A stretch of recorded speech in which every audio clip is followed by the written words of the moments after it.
Hello everyone, I'm Alexa D'Agostino, the CEO and founder of Marketing by Modification, and welcome to this week's video. We're going to continue the theme of growth hacking, and this week we're going to talk about how you can growth hack in two different specific ways. I'm going to get to it in a second, but if you haven't already, make sure to hit that subscription button. Every week I put out videos on how you can growth hack and scale your company through marketing and business tactics, so make sure to hit that subscription button so that you can make sure to continue to get these videos every single week.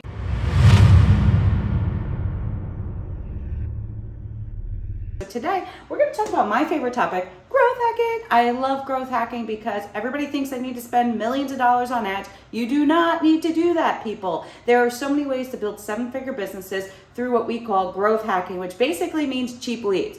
So today, I'm going to talk to you about two different ways that you can actually get an audience without having to pay for it. And so this is what I call bootstrapping your audience. So there are two different ways that we can bootstrap an audience.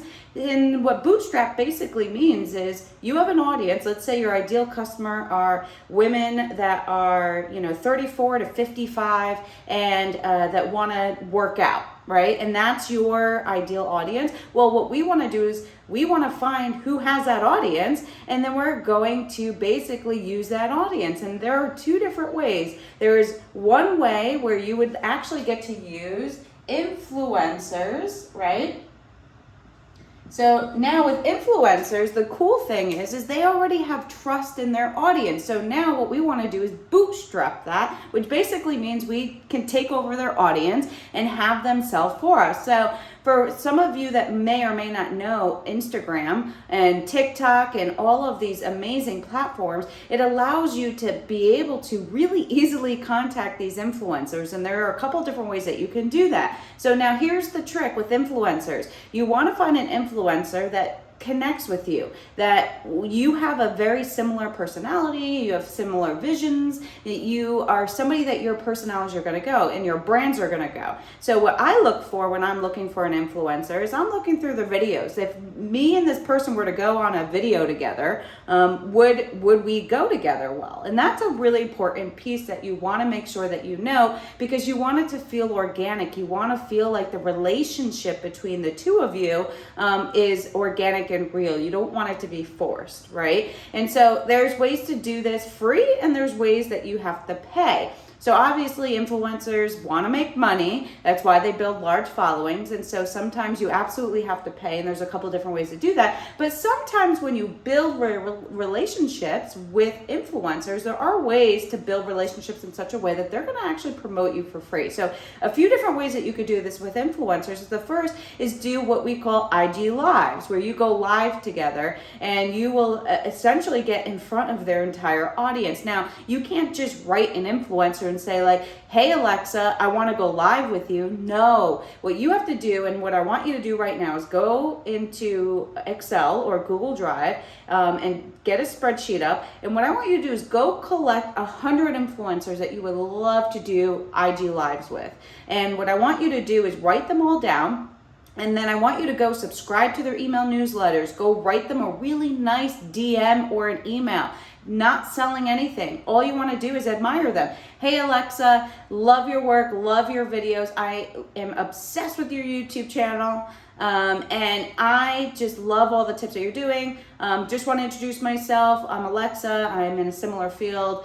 Seems like we do different things, but I just love if there's any synergy, right? And that's it. And you don't ask for anything. You just say hello. You introduce yourself. If they have live webinars, you jump on that live webinar. If they have in-person events, go meet them in person, especially if they're a big influencer. I'm literally flying to Georgia in a couple of weeks to go meet an influencer. That's what you do. I'm not asking for anything, all right? I actually paid to even go to the event. You want to build that relationship, because what you want is eventually maybe they'll put you in front of their audience, and that's what matters.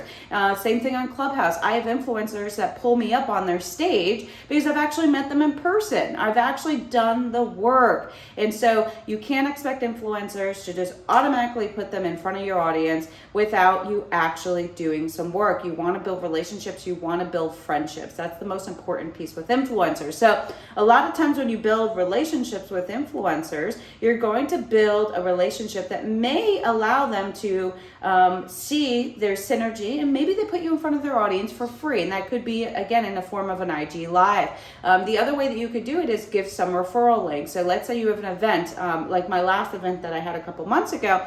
I wrote a couple of my influencer friends and said, hey, I would love to give you a referral link, and as a friend, I would love if you would promote this, and I'll give you 10% of whatever comes back, right? And so a lot of them posted it for me because we're friends, right? But the other thing that you can also do is invite them to speak at the event, and then give them designs so that they can post it with their face on it. Everything is about them, not you.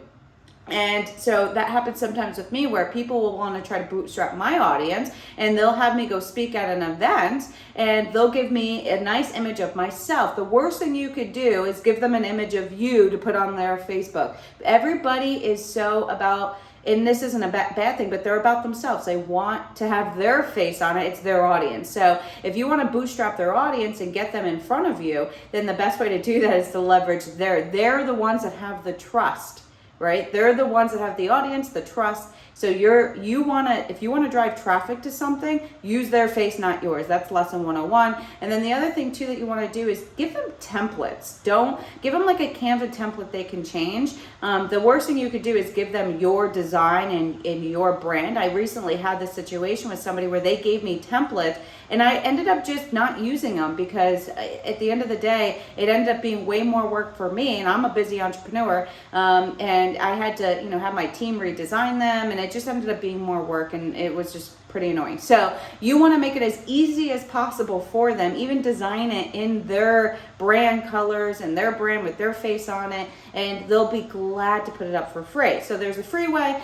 and then the paid way, there's a lot of different ways. So you could pay for stories, you could pay for posts, you could pay for them to use your products on their Instagram. So we have a product, HGH product that I have a couple influencers using, and some of them I'm paying, some of them I'm not, and they're glad to promote it and to share with it. So those are some of the tips that you can do to growth hack using influencers. Get in front of other people's audience. And so don't recreate the wheel. You don't have to spend a million years building your own audience when you could literally just bootstrap somebody else's audience. So that's the first way. The second one is a little bit sneakier, but it's a pretty easy way to get in front of other people's, and it's actually your competitors.